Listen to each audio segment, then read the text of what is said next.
Dad squinted into the bright sun. "With weather like this, we could ride all the way to Gold Canyon." Sarah took on the hushed tone of a storyteller. "Gold Canyon, the legendary place of the lost herd, where Grandma's friend, Old Man Hutchinson, got caught in a storm." She winked at me. If Sarah was trying to egg me on, it was working. "What's so unbelievable about being caught in a blizzard?" I asked, stuffing the rest of the power bar into my mouth.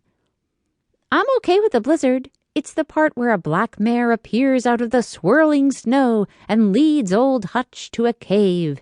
That's where Grandma lost me," Sarah said. Sarah lacked imagination. That was always her problem. "Well, she didn't lose me," I said. "And when the storm passed, there was no sign of the herd except for a tangle of hoof prints in the snow near the cave." Just recounting the story ignited a blaze of desire to see the lost herd. Dad shrugged. "Your grandma tells a good story." Grandma lived in Reno. She wasn't here to defend herself. Not fair. "Grandma's story is nothing compared to the other stories I've heard," I said. Sarah held one finger up in the air. "I know your favorite one. Don't tell me. The black mare that galloped out of a lightning bolt during a storm?" "Or the stallion that jumped from one side of Gold Canyon to the other, escaping from the cowboys that wanted to rope him," Dad said, grinning.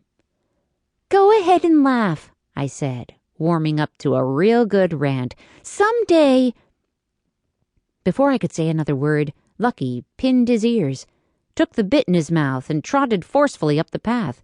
"Lucky, what's gotten into you?" I pulled on the left rein and brought him around hard in a circle. We'd reached a fork in the trail. One direction led up to Blue Ridge. The other swung in a loop back home.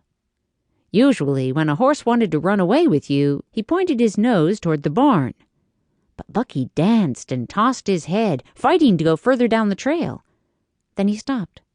He pricked his ears and trembled. I could feel his muscles tensing under my legs. My senses tingled. Was there an animal nearby?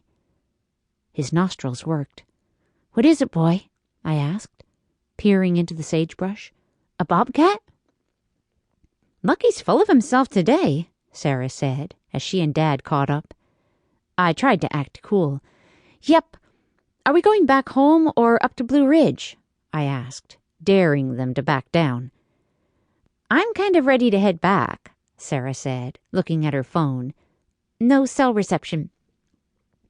At that exact moment, Lucky broke free again and veered sharply up the trail to Blue Ridge.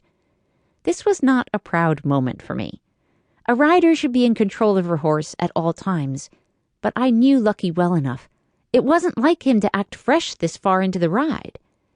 I trusted his instincts. I mean, Lucky could sense things well before I ever saw them. But still, if I didn't get him under control, Sarah was never going to let me hear the end of it. I yanked on the left rein again and swung him back in another circle. "How about we head up to Blue Ridge?" I called to them. To my relief, they followed without comment. I gave Lucky his head. He dashed up the curving switchback trail.